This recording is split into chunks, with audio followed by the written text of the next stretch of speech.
Many people think of confidence as a feeling, but in reality, it's a set of behaviors that you can change and improve over time. In contrast, self-esteem is your overall sense of self-worth. It's usually developed during childhood, and it takes years to change. Self-esteem is built from the inside out. But luckily, research shows that confidence can be built from the outside in. And that's really important to know, particularly for students and for recent graduates who are just starting out in their careers. On campus, you're typically surrounded by your peers who have similar levels of experience. The workplace, however, is a very different environment, and that transition from campus to career can be intimidating. Suddenly, you're part of a team with a hierarchy of both experience and responsibility, and you'll likely be the most junior member. In meetings, you can't wait to be called on. You're going to be expected to contribute, to share your perspective on topics you may not know much about, and there's not going to be a lot of time to prepare. The most important first step is to figure out what you want to say. We call that having a point of view. Now, a point of view is more than just an opinion.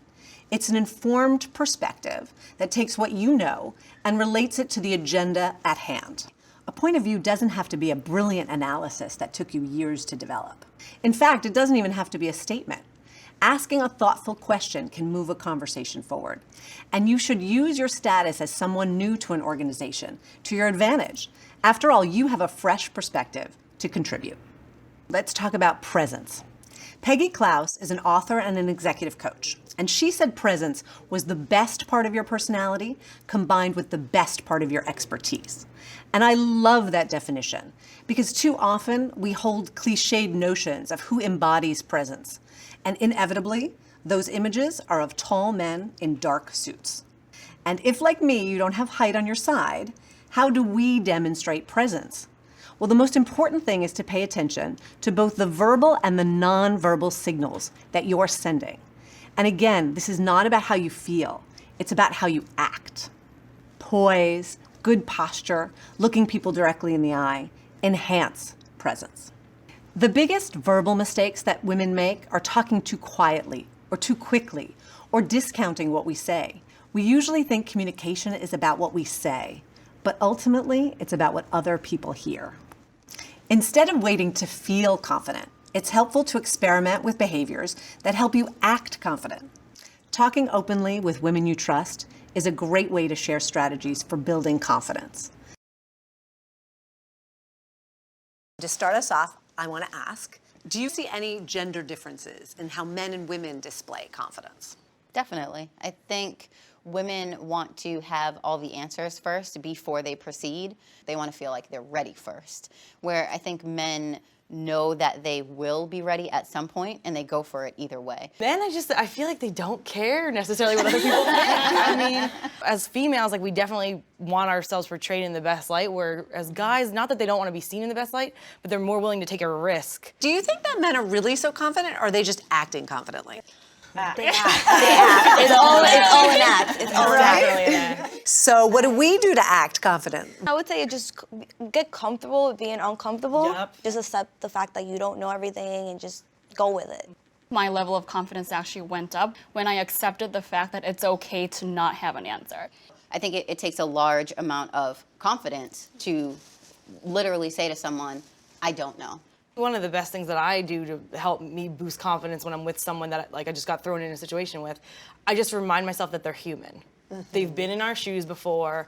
They have had to work their way up. You look at them as a human instead of necessarily your boss. And I always feel like I have more confidence when someone's given me positive reinforcement. And I've almost gotten to a point where, and it almost sounds egotistical, but I'll seek it out, like fish for the positive reinforcement where I go for it, so that I can walk in and feel like I'm ready. Absolutely. You have to have that confidence, even if you don't have it. You just have to tell yourself, okay, this is what I want, and I'm going after it. And don't quit until you get it. Great advice. If I'm getting ready, whether or not it's for a meeting or if I'm going out for a personal outing, out with my friends, if I'm prepared, I take the time to do my hair and get my outfit right. I walk taller. I feel more confident, and you can tell it by my strut. That stuff matters, right? Yes. Yeah.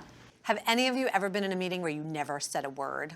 I was asked to attend a meeting at one of our clients with the CFO, and I thought my role was to go there and sit and take notes. After the meeting, I actually received the feedback that you didn't speak up, you didn't run the meeting. And so have you done anything differently since that meeting? I go to every meeting, I speak at every meeting. I was in a situation actually in a meeting when someone that was senior was asking for an answer. And I had an answer in mind, but I was not confident enough to voice it. But this guy said the exact same answer. He was not 100% sure, but he answered it. You kind of get scared and you're like, someone's gonna think this is stupid, or I could be completely off with this. Right. But you should, because you never know that someone else is gonna think the same thing and then they're gonna get all the credit for it. But let's say you know one sentence that you can contribute. Find that time where you can get that sentence in and that you can feel like you've contributed, so you're confident, and then the others see you in a more credible light too. Have you ever had situations where you use sort of disclaimers? Do you ever hear women say, well, you know, this might not be a good idea, but... Yeah, definitely. Usually the disclaimer is, this isn't completely ready yet, but we can go over it. Yeah, or I have a quick question. I know I'm so guilty of that one. It's just you don't want to feel stupid. I read an article that females tend to say particular words a lot more than men, and I think just was one of the words. I just wanted to ask you, I just wanted to clarify. If you take it out, I think it's completely fine. It's true. Yeah, it's a great point. Yeah. So how do you practice? What do you do so that you know you get your confidence in order? I force myself to be in situations where I have to speak in public. For example, I get to participate in a lot of school events where I have to speak to a live audience. I put myself in those situations so I get to practice, even though I hate it. Yeah, similar to that, anytime a manager or senior, someone is on a call and they're like, do you want to lead this right beforehand? I will take the opportunity even if I don't feel prepared, because that's the only way you're going to get good at it is by practicing it.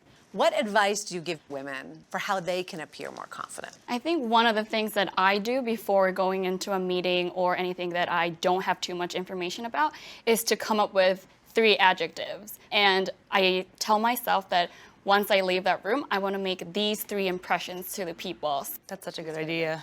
I would say get feedback from guys. The guys tell me, oh, you're gonna do great.